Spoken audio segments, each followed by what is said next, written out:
Какие типы оппонентов встречаются за столами? Сейчас еноты разложат все по полкам. Кажется, что все еноты, играющие в покер, приблизительно одинаковы. Но на самом деле они различаются не только внешне, но и по стилю игры. Есть те, кто много проигрывает, другие же, наоборот, раз за разом уносят много фишек со стола. Одни пытаются собирать комбинации, а другим вообще не важно, какие у них карты для игры. На самом деле разновидностей енотов намного больше. Начнем с основных критериев, по которым принято классифицировать енотов. Первый — агрессия. Да, вроде бы любому еноту известно, что в покере агрессия решает, но знание не значит умение. Подавляющее большинство енотов пассивные, то есть предпочитают действовать от обороны. Второй критерий — ширина диапазонов, или другими словами, количество карт в лапах у енота, с которыми он готов ставить фишки. Узкие спектры называются тайтовыми, а широкие — лузовыми. А как определить широкие и узкие диапазоны? По показателям в ПИП и ПФР.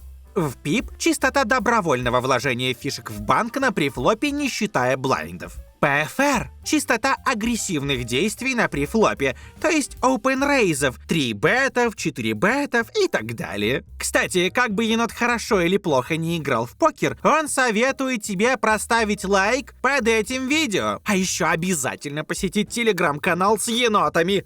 Итак, типы енотов. Тайтово-пассивный. Очень скучные еноты, просто ждут сильных комбинаций, но и их разыгрывают без особой инициативы. Рейзить они любят только сильнейшими комбинациями, натсами, часто отдают ход противнику и просто чекают или калируют. В ПИП за столами, состоящими из 6 енотов, до 25%. ПФР при этом на уровне статистической погрешности. Конечно, ведь они верят, что повышать можно только с тузами и королями. Такие соперники скорее отдадут стэк блайндам, чем в прямом противостоянии. Лузово-пассивный. Эти еноты в ПИП выше 30-40%, но низким ПФР. Повеселее. И ведь у них есть определенный азарт. Во что бы то ни стало посмотреть флоп. Они постоянно уравнивают большой блайнд, лимпят или калируют опенрейзы и трибеты. Видят общие карты. А дальше fit of fold, то есть попал, продолжим, не попал, сдаемся, идем ловить свои натсы дальше. А фишки медленно, но уверенно тают. Тайтово-агрессивный. Вот это уже интересные еноты-соперники. Они выбирают сильные диапазоны с общим в ПИП до 30% и почти таким же ПФР. Но не отсиживаются в обороне. Наоборот, ставки и рейзы — основа их стратегии. Именно так действует большинство енотов-регуляров. И правильно делают. Противостоять такой игре довольно сложно. Нужно искать малозаметные слабости. Именно поэтому тага иногда называют скалой. Лузово-агрессивный. Рейс, рейс и еще раз рейс. Все равно ты сбросишь еще раз рейс. Приблизительно так можно описать стратегию таких енотов, которых часто называют маньяками. В ПИП за 40-50%, почти такой же ПФР. All-in с разномастными 7-2? Запросто! Пуш с флэш-дро на 500 больших блайндов? Не проблема! Любимые соперники нашего енота. Они иногда заставляют страдать в бэтбитах и кулерах, но в итоге все равно быстро раздают все фишки. Но постойте, наш енот сам считает себя лузово-агрессивным.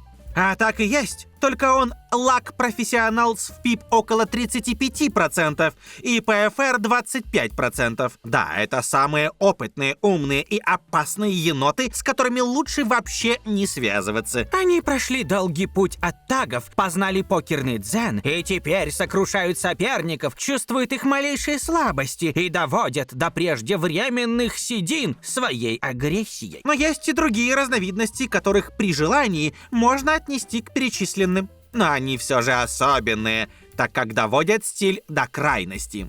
Ниты. Очень осторожные еноты с ВПИП близким к 10-12%, которые дожидаются самых мощных стартовых комбинаций. Иногда дожидаются, иногда просто отдают все до последней фишки блайндами. Скука. Телефоны. Еноты — любопытные животные, а эти еноты — самые любопытные из них, да еще и недоверчивые. Им очень интересно, что же там у соперника, ведь он наверняка блефует, да? А что там выйдет на следующей улице?